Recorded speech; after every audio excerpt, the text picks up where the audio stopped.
The fact is, I'm very touched by the fact that regularly I hear from people, even today coming through the line, people were saying to me that Spock and Star Trek have had an interesting influence on their lives. A lot of people have gone into the sciences because of Star Trek and Mr. Spock. And I'm very proud of that because heavens knows we need good scientists, among other things. On this planet, we need good scientists, and I'm very proud of the fact that a lot of people have dedicated themselves to the sciences because of Spock and Star Trek. I think it's a wonderful thing. Now, I reminded Leonard, I interviewed him a few weeks ago, and I said to him, you know, it was about 30-some years ago, 32 years ago, he was on a talk show, the Alan Hamill Show, and he had mentioned that he had met some aliens literally on the Earth, and they thought he was Spock, the Vulcan, so they were coming to identify themselves to him. And I'd asked him if he remembered, you know, what they looked like. He said he doesn't remember, but your response was that you haven't met any since. You haven't met any aliens since. So my question actually, which is other than the ones that are hanging around out here, extraterrestrial life. I'm curious about what your opinion is on that. The search for. I'm sure that there are aliens amongst us. I'm sure. They may not necessarily identify themselves, but I've met some people who I suspect are aliens.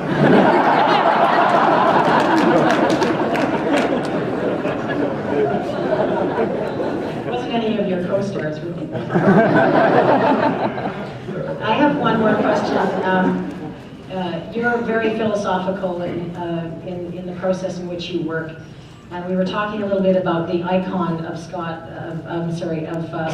and how long that image is going to live long and prosper long after you're gone, and the fact that Joseph Campbell was a great influence on you in some of your work as he was for George Lucas, and why that we need heroes, why Spock and Vader and Luke Skywalker, why they continue to live on in culture. What is the importance of those characters? Well, let's talk about Joseph Campbell for just a moment. Joseph Campbell, a sociologist who wrote a very interesting book called A Hero with 1,000 Faces. And in it, he talks about the fact that our heroes in fiction, all through the ages, have had a similar kind of story construct. The hero typically is a person who leaves home, according to Campbell, leaves home under troubled circumstances, goes out on an adventure, comes across certain conflictual situations which are either comedic or dramatic, depending on the type of story we're telling, works out the problem, and comes back home and is reintegrated successfully as a hero into the society. The Star Wars story is very similar. Luke Skywalker is the hero of that story in that sense. When I was making Star Trek 4, we were developing the story for Star Trek 4, I discovered after we were well into it that we were following the Joseph Campbell design, that the crew of the Starship Enterprise was now in trouble because they had taken the Enterprise illegally and destroyed it. It was stuck on the Genesis planet and heading home, and to try to reintegrate themselves into the culture. On the way home, they come across this interesting problem. Earth is under siege and is in danger of drowning. And what is the Enterprise crew going to do about it? So they solve the problem, and then sure enough come back and are reintegrated successfully into society. So it was thrilling to me to know that movie, the story of the Star Trek 4, The Voyage Home, really was following the classic design of Joseph Campbell's hero story. It worked out very well. I'm very proud of that movie. I thought we did a very good job, and we had a great script.